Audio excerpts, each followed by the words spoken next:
آج chief justice صاحب اسلام آباد ہائی کورٹ عامر فاروق صاحب کی عدالت میں chairman P T I Imran Khan کی طرف سے دائر کی گئی کرمنل ریویژن جس پر حسب معمول اعتراض لگا تھا اس پہ سنوائی ہوئی، اور فاضل چیف جسٹس صاحب کو میں نے گزارش کی کہ جی بلا دریر ہمارے خان صاحب کے ہر کیس پہ اعتراض لگایا جاتا ہے، جس طرح آج کا اعتراض ہے تو اس پہ میں نے جو قانونی نکات تھے وہ عدالت کے سامنے بیان کیے۔ فاضل چیف جسٹس صاحب کا کہنا تھا کہ جس رول کے تحت ادھر اٹھایا گیا ہے وہ رول انہوں نے دیکھا نہیں ہے تو وہ پڑھ کے آرڈر کر دیں گے۔ اگر یہ کیس جو ہے چونکہ اس اعتراض کی وجہ سے آج میرٹ پہ نہیں سنا جا سکا، اور اگر یہ کل فکس نہیں ہوتا ہے تو اس کا مطلب یہ ہے کہ پیر کے روز ابو الاسناد ذوالقرنین صاحب جو ہیں فرد جرم بنوائیں گے، اور یوں جو ہیں ہمارا جو حق ہے ایکسیس ٹو جسٹس کا وہ ڈینائی ہوا ہے۔ آج میں نے محترم چیف جسٹس صاحب کو یہ بھی گزارش کی کہ اگر ہمارا جو پینڈنگ مقدمہ تھا جس پہ وہ سماعت کر چکے ہیں، جس میں سائفر کے ان سائڈ جیل ٹرائل کو یا ان کیمرہ ٹرائل کو، اور جج صاحب کی جو تقرری کی سائفر کیس کے ٹرائل جج صاحب کی، جس کو ہم نے چیلنج کیا تھا اور جس کو 1 مہینہ سے زیادہ وقت ہو گیا ہے فیصلے کو محفوظ کیے ہوئے، اگر وہ سنایا جا چکا ہوتا تو یہ ان کیسز کو دائر کرنے کی ضرورت نہ پڑتی۔ تو آج انہوں نے پھر کہا کہ آج یا کل میں یہ فیصلہ سنا دوں گا۔ یہ بہرحال یہ تمام گزارشات کا خلاصہ یہ ہے کہ عدالت میں جب جاتے ہیں تو ہمارے مقدمے طبالت کا شکار ہو جاتے ہیں۔ واضح طور پہ مجھے نظر آ رہا ہے کہ پیر کے روز ابو الاسناد صاحب ہر حالت میں فرد جرم بنائیں گے، اور یہ جو ہماری کوششیں ہیں، جو ہمارے قانونی حقوق ہیں، جن کے تحت ان پروسیڈنگ کو میں نے چیلنج کیا تھا 9 اکتوبر کی پروسیڈنگ کو، جس میں جج صاحب سے ہم نے نقولات لینے سے انکار کیا تھا،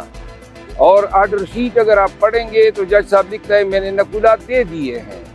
یہ آرڈر شیٹ جو ہے اس کو ایک سینکٹیٹی، ایک تقدس حاصل ہوتا ہے، اس میں کبھی غلط بیانی نہیں لکھی جاتی ہے، لیکن فاضل جج صاحب جو ہیں انہوں نے اس میں ارتکاب غلط بیانی کیا ہے کہ میں نے نقول دے دی، ہم نے کبھی نقول ان سے واصل نہیں کیے ہیں۔ اور آج یہ بات بھی میں نے جو ہے فاضل چیف جسٹس صاحب کے سامنے گوش گزار کی۔ تو بیسیکلی ہماری عقل ہی معوف ہوتی جا رہی ہے کہ کیوں کر یہ اس طرح کیا جا رہا ہے، کیوں کر جو ہیں آپ ایک طرف پہ فرد جرم بنانے پہ تلے ہوئے ہیں، اور دوسری طرف ہمارے جو حقوق ہیں آئینی طور پہ، قانونی طور پہ اوپر کی عدالتوں میں ان پروسیڈنگ کو چیلنج کرنے کا، ان کو میرٹ پہ آنے کا وقت ہی نہیں مل رہا ہے۔ اب اگر یہ آج کا کیس جو ہے کل مقرر نہیں ہوتا ہے تو اس کا مطلب یہ ہے کہ فرد جرم جو ہے نا دلیر صاحب نے ہر حالت میں بنانا ہے۔ تو میں اس سے زیادہ کیا کہ ان للہ و انا الیہ راجعون پڑھ لوں اس نظام انصاف پہ، اور بہت مجھے مایوسی ہو رہی ہے دن بدن۔ اللہ جو ہے ان کے دلوں میں یہ بات ڈال دے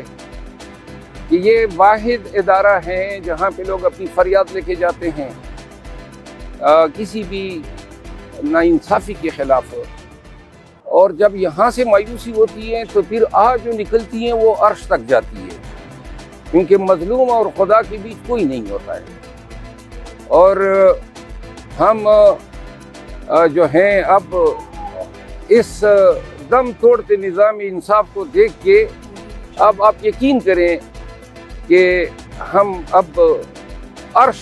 کے جو مالک ہیں اس کی طرف دیکھ رہے ہیں کہ یا اللہ آپ نے ہم پہ کیسے منصف مسلط کیے ہیں۔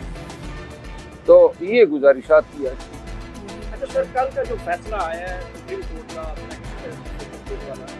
اس کے بعد نواز شریف کا کیا رستہ صاف ہوتا ہوا دکھ رہا ہے، یا نواز شریف کے بعد واپس آئیں گے؟